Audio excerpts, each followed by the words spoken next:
estar en tratamiento. Nosotros tenemos que pensar que las drogas van digamos, van a actuar sobre el sistema inmunitario, ¿sí? Este paciente empieza a tener leucopenia, neutropenia, ¿sí? Eso va a depender del tipo de drogas que esté utilizando, ¿sí? Entonces ahí sí yo voy a evaluar el laboratorio, cómo viene el laboratorio en forma diaria, porque seguramente a este paciente le van a sacar sangre todos los días para ver cómo se encuentra en el estado general, ¿sí? Sí voy a hacer hincapié a la temperatura, ¿sí? Que voy a llevar un registro de temperatura, ¿sí? Voy a valorar la piel en busca de lesiones, ¿sí? Signos de infección, no sé, justamente en la piel, porque no se olviden que las drogas producen en el organismo un efecto inflamatorio, ¿sí? Y más allá de eso puede producir otro tipo de lesiones. Otra de las cosas que voy a hacer es educar permanentemente a este paciente en cuanto a todo lo que tenga que ver, aparte del cuidado, ¿sí? Aparte del cuidado, la higiene, ¿sí? Sobre las pautas de alarma, ¿sí? ¿Cuáles serían las pautas de alarma que yo voy a tener en cuenta para un paciente que se está haciendo un tratamiento oncológico? Estas pautas de alarma van a ser para todas las patologías, porque yo tengo que pensar que este paciente se va a ir a su casa y va a volver por alguna de estas cosas, ¿sí? Siempre las pautas de alarma se las tiene que saber el paciente cuando se va de alta, ¿sí?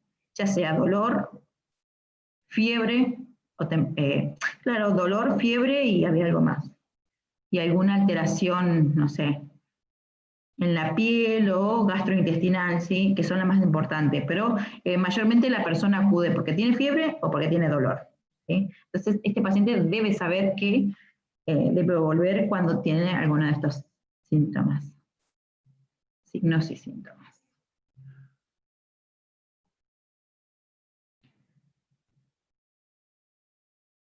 Otra de las cosas que por ahí vamos a otra patología, ¿sí?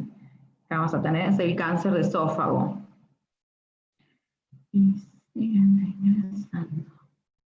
Cáncer de esófago, ¿sí? Lo que pasa con el cáncer de esófago es que los primeros estadios no se pueden reconocer, ¿sí? Entonces, cuando uno ya lo diagnostica, ya el cáncer se encuentra en estado avanzado. Factores de riesgo que vamos a tener para esto, ¿sí? Como ya dijimos, todos los irritantes que van a ser el alcohol, el cigarrillo, acá les decía el tipo de infusiones que yo tomo, ¿sí? Infusiones muy calientes, ¿sí? La higiene oral, ¿sí? Todas estas cosas van a hacer que esté predispuesto a padecer algún tipo de cáncer de esófago. Por eso por ahí se recomienda un poco no tomar infusiones tan calientes. No sé si los escucharon en algún momento. ¿Me escucharon? No, No. ¿No me escucharon? No, que nunca escuché eso. ¿No escucharon? No escuchamos. Bueno, es momento de tenerlo en cuenta entonces, ustedes que están ingresando, digamos, al mundo de la salud, ¿sí? Evitar esto, justamente, las infusiones muy calientes. Y por ahí algunos están muy acostumbrados a tomar infusiones muy calientes porque dicen, no, que es como que no me sienta igual. Pero bueno, hay que tener en cuenta esto, ¿sí? Y como ya les digo, o sea, este tipo de cáncer no tiene manifestación clínica previa, o sea, cuando ya se diagnostica es porque ya está avanzado, ¿sí? Entonces hay diferentes tratamientos, pero bueno, es un estadio avanzado. No pasa. ¿Sí?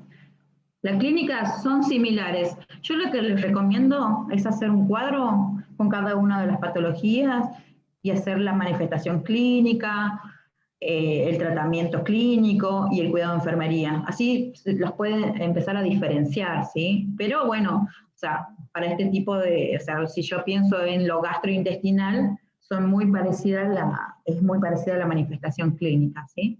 Este paciente también va a tener disfagia o dinofagia, anemia, pérdida de peso inexplicable, que por ahí dice, uy, bajé 3 kilos, bajé 4 kilos, y no estoy haciendo dieta, no nada, ¿sí? Uno se da cuenta cuando ya bajó 10 kilos, 15 kilos, ¿sí? Algo no está bien, ¿sí? Que tiene periodos por ahí de anorexia, y dice, no sé qué me pasa, no puedo comer, aparte que ya tiene dolor, si ya tiene disfagia, todo eso es un combo feliz, ¿sí? Dolor torácico, tos persistente, ¿sí? La tos puede ser porque hay un reflujo justamente gastroesofágico, ¿sí? Entonces eso irrita la mucosa y produce tos, ¿sí? O dolor torácico, que el paciente te va a referir el dolor, pero bueno, eso se puede confundir con un infarto, pero por eso, o sea, tiene ciertas características que por ahí va a diferenciar de otras patologías, ¿sí? Entonces, esto es importante que vayan teniendo en cuenta cuáles son las diferentes manifestaciones clínicas de las patologías. Entonces, si nosotros vamos a hacer una endoscopía, podemos encontrarnos con estas lesiones. ¿Veo un punterito acá? No, no lo veo. ¿Sí? Esto es lo que se puede observar si le hacen una endoscopía alta, encuentran este tipo de lesiones que son anormales. Ven que acá al lado, en el otro gráfico, es porque ya casi está haciendo un estrechamiento de la luz. Entonces, obviamente, ese paciente va a tener disfagia, ¿sí? Entonces, miren acá cómo está el carcinoma, ¿sí? Casi obstruyendo el esófago, ¿sí? Mayormente estos pacientes son los que le hacen toda una resección quirúrgica y terminan con gastrostomía o ileostomía, ¿sí? Dejan de tener la alimentación habitual, ¿sí? Sino que llegan a tener alimentación artificial. Ya no pueden comer en forma habitual, ¿sí? Porque mayormente hacen, a menos que hagan un tipo de cirugía que hacen una conexión directa, sacan esa porción y hacen una reconexión, ¿sí? Ya lo van a ver en quirúrgica, seguramente esto con el profesor Lugones, para el próximo cuatrimestre, ¿sí? Pero bueno, estos son resoluciones quirúrgicas y clínicas, ¿sí? Depende del estadio en el que se encuentre el cáncer. El diagnóstico, como ya les dije, o sea, va a tener la manifestación clínica, pero yo tengo que hacer la confirmación. Lo primero que se manda a hacer es una endoscopía. ¿Se acuerda que habíamos hablado la clase pasada de una endoscopía? Mayormente de endoscopía alta, ¿sí? Hemos dicho que por ahí el paciente va a llevar una preparación para una endoscopía, el ayuno, la preparación, bueno, si va a ser alta, no hace falta tanta preparación, ¿sí? Por ahí en los días previos, hacer dieta líquida, ¿sí? Dieta líquida, blanda, luego te mandan a hacer una dieta de, no sé, de infusiones claras. No sé si escucharon en algún momento, alguien se hizo algún estudio de esos.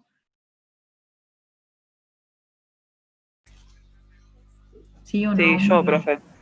Por ahí te mandan a hacer un día previo, 24 horas antes, una dieta líquida de infusiones claras o algo así. A mí me mandaron, lo que pasa es que a mí me hicieron endoscopía alta y baja juntas, entonces me mandaron a tomar el bidón cuando me hicieron alta y baja, entonces era todo completo, era un combo feliz eso. Entonces, ya habíamos dicho, entonces tenemos que nosotros, si ya sabemos que le programan una endoscopía, vamos a tener en cuenta la preparación, ¿sí? Aparte de la preparación del organismo, la preparación psicológica de este paciente, ¿sí? Ya habíamos dicho, está en una etapa de duelo, por ahí, pensando, o sea, la persona se presiente, ¿sí? Tiene ciertas características, aparte los médicos no saben comunicar las cosas también, y tienen pocas herramientas de comunicación, algunos, ¿sí? En el hospital lo que pasa es que el hospital está, hay muchos residentes, ¿sí? que les faltan todavía esas herramientas de comunicación. Entonces, preocupan al paciente, ¿sí? Todavía no tienen el diagnóstico, pero por la clínica, entre lo bajo se dicen un montón de cosas, ¿sí? Entonces tenemos que tener en cuenta eso. la preparación del paciente. Ya habíamos dicho que esto requiere anestesia, ¿sí? Anestesia, necesitamos un catéter, porque lleva anestesia, y entonces necesitamos un catéter, ¿sí? Mayormente lo ponen en el estudio a esto, o también te dicen, bueno, necesito un catéter para que el paciente vaya al estudio. Otra de las cosas que le mandan a hacer, depende si el paciente tiene otra clínica, no sé, tiene ese dolor persistente, torácico, lo pueden llegar a hacer una tomografía con contraste para ver que no sea otra cosa más, ¿sí? O la resonancia magnética que te va a dar la certeza de que hay algún tejido o haya metástasis, ¿sí? Obviamente vamos a evaluar el laboratorio, ¿sí? Ahí vamos a ver todo lo que tenga que ver con todo el cuadro nutricional del paciente, ¿sí? Y todo lo que tenga que ver con la eritrosedimentación también te da pautas de que pueden ser patologías oncológicas o inflamatorias. Tratamiento clínico, ¿sí? Radioterapia, quimioterapia y tratamiento quirúrgico, como ya habíamos hablado de el cáncer oral, ¿sí? El cuidado de enfermería, como está enfocado, obviamente, a mejorar el estado nutricional de este paciente, y físico, el nutricional, el estado físico del paciente, ¿sí? Acá, en este caso, como ya les dije, si va el paciente a una intervención quirúrgica, es muy probable que les realicen temporalmente, él no pueda alimentarse por la vía oral, ¿sí? Entonces lo que se hace, le hacen, va a depender del estadio igual del cáncer, ¿sí? Le hacen una yeyunostomía, una gastrostomía, eso va a depender, ¿sí?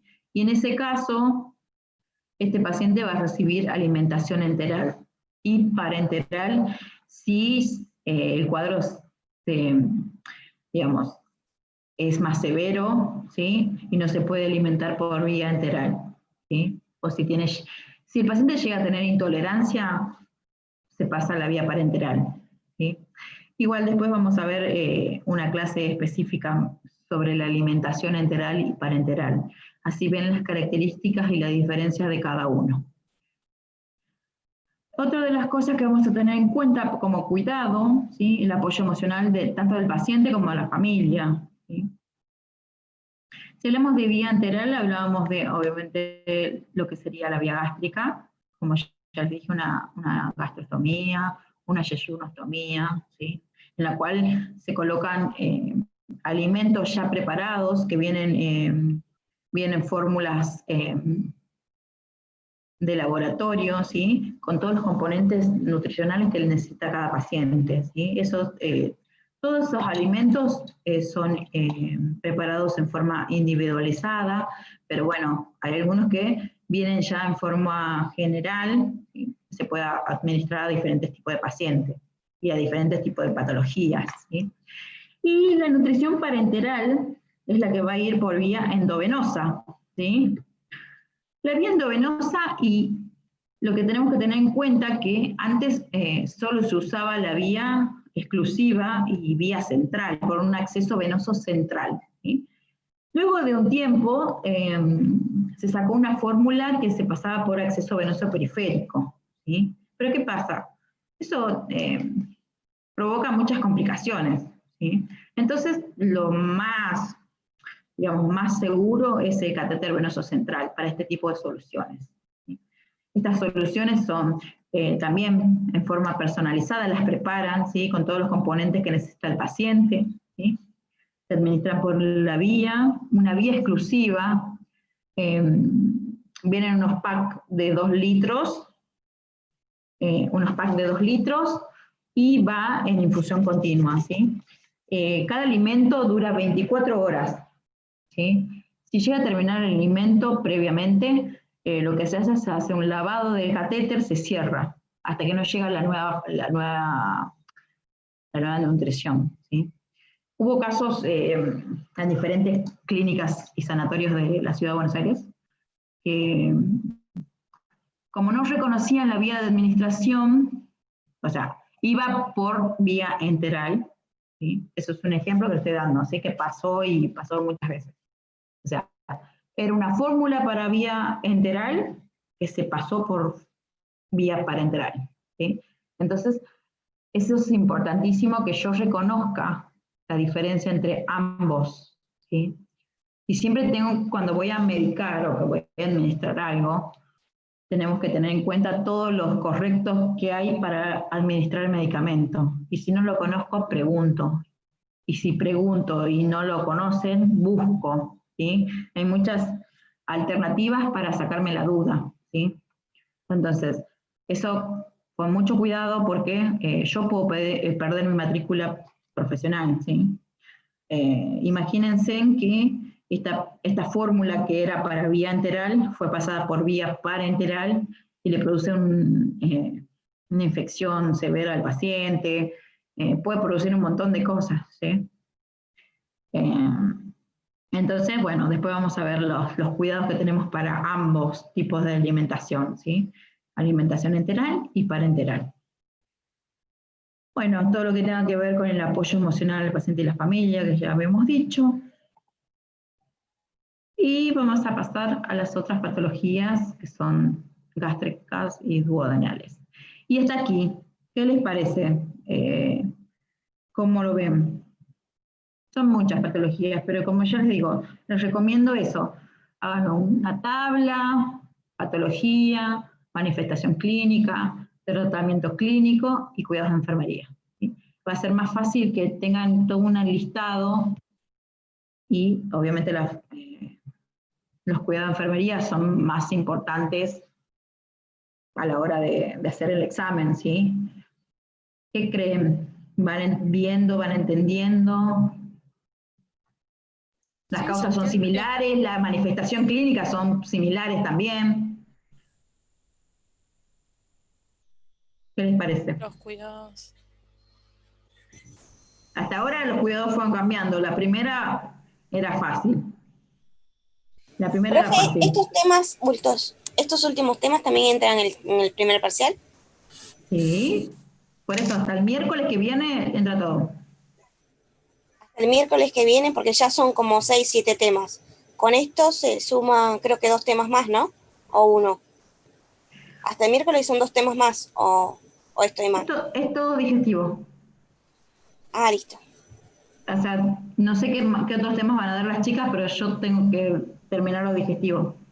O sea que todo lo digestivo entra. Listo.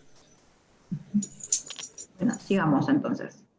Entonces ya vimos estomatitis, cáncer oral y cáncer de esófago. Entonces, la primera y más conocida, no sé si, la famosa gastritis. ¿Quién no tuvo gastritis? ¿Sí? La gastritis se va a producir por diferentes causas, ¿sí?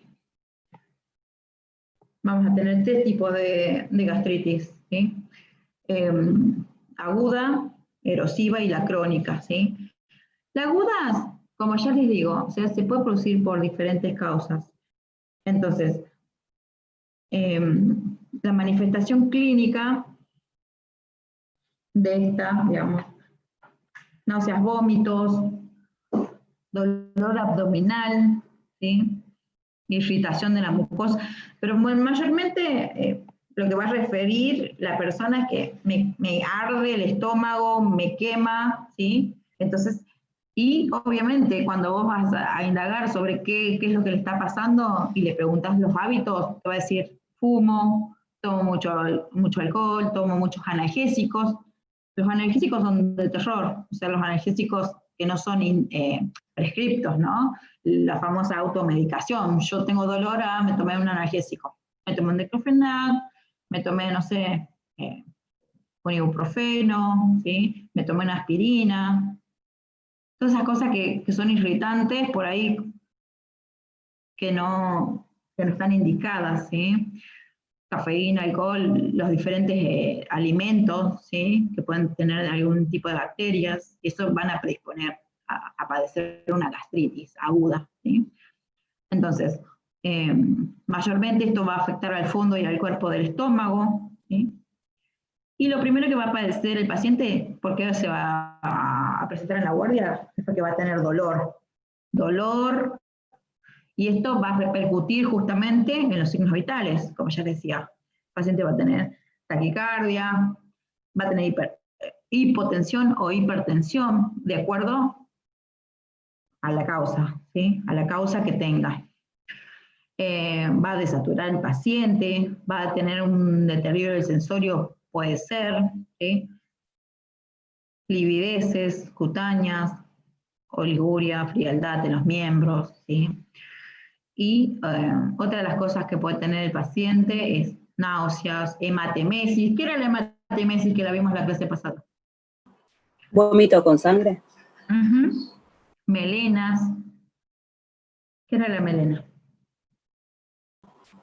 ¿Heces oscuras? Exactamente. O sea, toda la materia fecal digerida y que tenga sangre, ¿sí?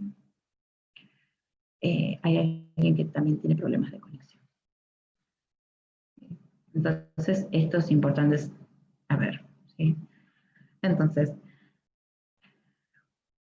y la gastritis erosiva mayormente se da en cuadros de estrés, ¿sí? O sea, imagínense un paciente en este momento, este paciente que está internado por COVID, ¿sí? Un paciente que está internado por COVID, que se encuentra en grandes, digamos, en grandes situaciones de estrés, ¿sí? Que no puede revertir, o sea, este paciente que tiene, no sé, dificultad respiratoria, ¿sí? Todas las patologías van a repercutir en la mucosa, ¿sí? Entonces, el paciente que está en shock y que tiene un traumatismo, que se encuentra en una terapia intensiva, es el paciente que sufre después, obviamente, aparte de padecer esta gastritis erosiva, en la cual se va a producir una hemorragia digestiva y obviamente esto va a producir otra complicación que justamente es la hemorragia y el shock, ¿sí? Entonces, todo eso va a repercutir en la mucosa y va a producir una isquemia y va a producir una hemorragia justamente, una hemorragia y una lesión mayor, digamos. Me pasé acá. La crónica, como ya les dije, o sea, esto como si no, digamos, si el tratamiento no es efectivo, si el paciente sigue con los mismos hábitos, no cambian los hábitos, ¿sí? Entonces este proceso inflamatorio va a seguir la inflamación de la mucosa, y la clínica es diferente acá, ¿sí? Cuando es crónica, el malestar va a empezar cuando ya comió este paciente, ¿sí? Primero no va a sentir el malestar y el dolor, ¿sí? Pero también puede ser asintomático, pero mayormente después de la comida tiene esa sensación de malestar, ¿sí? Otra de las cosas que va a sentir, y por ahí este paciente ya con la gastritis crónica, es fatiga, anemia, eso lo vamos a ver en el laboratorio, ¿sí? Vamos a detectar la anemia.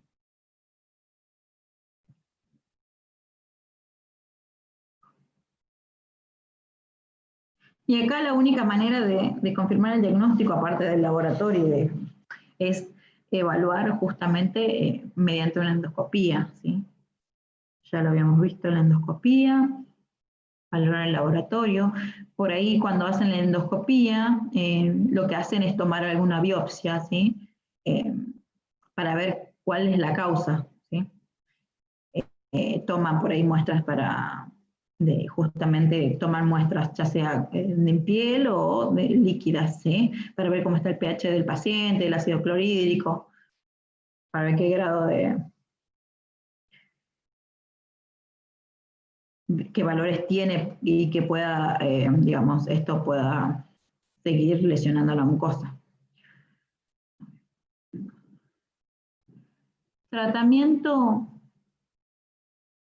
sea, cuando es agudo, el paciente va a ingresar a la guardia con dolor, con malestar, vamos a hacer la endoscopía, ¿sí? Lo primero que se va a hacer es un ayuno, ¿sí? Las primeras horas se va a hacer ayuno, la alimentación va a ser en forma progresiva, eso va a depender de cuán grave sea el cuadro, ¿sí? Otra de las cosas que le hacen al paciente es un lavado gástrico, porque pensando en la intoxicación por algún analgésico, por algún AINE, ¿sí? Entonces se le coloca una sonda y se le hace un lavado gástrico. Eso también vamos a ver en la próxima clase, colocación de sonda nasogástrica, ¿sí? Y los diferentes usos, ¿sí? Y obviamente primero el ayuno, primero el lavado sería. Depende de la causa, lavado gástrico, el reposo digestivo, ¿sí? La alimentación se va a progresar paulatinamente, de líquida blanda, y se va a ir progresando, pero eso va a depender de la respuesta al ayuno, ¿sí? Tratamiento farmacológico, lo primero que te mandan te administran es el antiácido, ¿sí? Porque si tiene un problema de gastritis, de alteración del ácido clorhídrico, antiácido, y si tienes dolor, algún analgésico, ¿sí? Que no sea AINE justamente, que no irrite la mucosa, ¿sí? Otro tipo de analgésico, o lo que se hace también es probar otra vía de administración, ¿sí? Justamente si estamos dejando que repose la vía digestiva, la vía oral, ¿sí? Entonces la vía de administración va a ser ya sea intramuscular o endovenosa, ¿sí? La modificación de la dieta, eso es paulatino todo, ¿sí? No es que ya vamos a aplicar todo esto, ¿sí? Modificación de la dieta, vamos a evitar todos los irritantes, los condimentos, digamos, el alcohol, el cigarrillo, los condimentos, todo lo que pueda producir alteración justamente de la gastritis, ¿sí? Estrés y factores de riesgo, eso ya, digamos, nosotros podemos hacer muchas recomendaciones y para que este paciente pueda adecuarse al tratamiento. Entonces es importante eso, la educación constantemente, adaptar nuestra comunicación al paciente, ¿sí? Porque muchas veces no entienden o está el paciente que dice, nada, ¿qué me va a pasar? ¿Sí? Y después lo tenés con una hemorragia digestiva después de 2 meses de hemorragia digestiva. Entonces, estas cosas hacen que el paciente por ahí se adhiera al tratamiento, ¿sí? Si yo le hablo en forma comprensiva a él y a la familia. Cuidados de enfermería. ¿Qué vamos a hacer nosotros? Aparte de todo lo que ya hablamos, ¿no? Porque son muchas cosas que yo tengo que tener en cuenta. O sea, tanto al paciente como a la familia le voy a hablar sobre qué medidas puedo hacer para evitar justamente la gastritis, ¿sí? Como ya les había dicho. Otra de las cosas que vamos a hablar es la modificación de la dieta, la conservación del alimento, la preparación, la cocción, ¿sí? Todo lo que tenga que ver con el estado emocional del paciente, evitar las situaciones de estrés, evitar todo lo que tenga que ver cambios en el estilo de vida, evitar el sedentarismo, evitar los irritantes, ¿sí? Reducción de la ansiedad, hablando justamente de todo esto, vamos a reducir la ansiedad de este paciente, vamos a fomentar la nutrición adecuada, ¿sí? Otra de las cosas que vamos a tener en cuenta si está internado este paciente es, aparte del registro de los controles, vamos a valorar los ingresos y los egresos, ¿sí? Ya hablamos de ingreso, hablamos todo lo que es ingreso por la vía, ya sea oral, que va a estar suspendida, va a ser por la vía parenteral, en este caso, ¿sí? Y los egresos, todo lo que tenga que ver con vómitos, con diuresis, ¿sí? La valoración del dolor, ¿sí? Valoración del dolor, administrar el analgésico y evaluar su efectividad, ¿sí?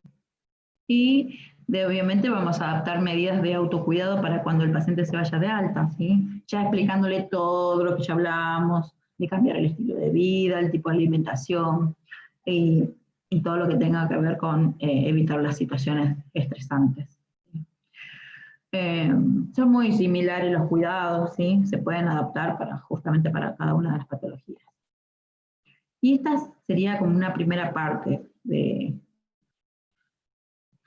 Ahora se va a cortar, pero vamos a entrar una vez más porque tenemos más. Tenemos úlcera péptica, ¿sí?